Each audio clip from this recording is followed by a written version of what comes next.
منزلیں چاہے کتنی ہی اونچی کیوں نہ ہو، راستے ہمیشہ پیروں کے نیچے ہوتے ہیں۔ کتے بھونکتے ہیں اپنے ہونے کا احساس دلانے کے لیے ہی۔ جنگل کا سناٹا شیر کی موجودگی بیان کرتا ہے۔ خواہش سے نہیں گرتے پھل جولی میں، وقت کی شاخ کو میرے دوست ہلانا ہوگا۔ کچھ نہیں ہوگا اندھیروں کو برا کہنے سے، اپنے حصے کا دیا خود ہی جلانا ہوگا۔ میں نے زندگی میں صرف ایک ہی بات سیکھی ہے کہ انسان کو کوئی چیز نہیں ہرا سکتی جب تک کہ وہ خود ہار نہ مان لے۔ محنت اتنی خاموشی سے کرو کہ تمہاری کامیابی شور مچا دے۔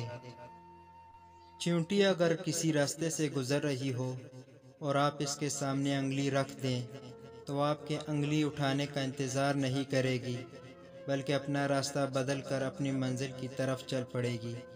اس لیے کسی ایک راستے کا بند پا کر تھک ہار کر نہیں بیٹھنا چاہیے، بلکہ راستے اور بھی ہیں، اور روزی دینے والی ذات آسمان میں ہے۔ بسا اوقات وہ کسی چیز سے محروم کرتا ہے تاکہ تمہیں اس سے بہتر عطا کرے۔ ہر طوفان آپ کی زندگی کو تباہ کرنے کے لیے نہیں آتا، کچھ طوفان آپ کے راستے صاف کرنے کے لیے آتے ہیں۔ اگر راستہ خوبصورت ہے تو معلوم کرو کہ کس منزل کو جاتا ہے، لیکن اگر منزل خوبصورت ہے تو راستے کی پرواہ نہ کرو۔ اگر آپ دنیا میں کامیاب ہونا چاہتے ہیں تو پہلے ناکامی کا استقبال کرنے کا حوصلہ پیدا کریں۔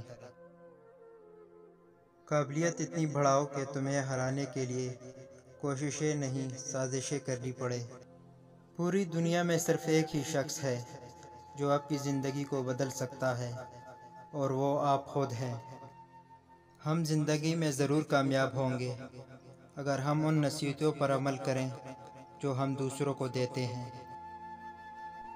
آپ اپنی منزلوں پر کبھی نہیں پہنچ پائیں گے اگر آپ راستے میں بھونکنے والے ہر کتے کو پتھر ماریں گے۔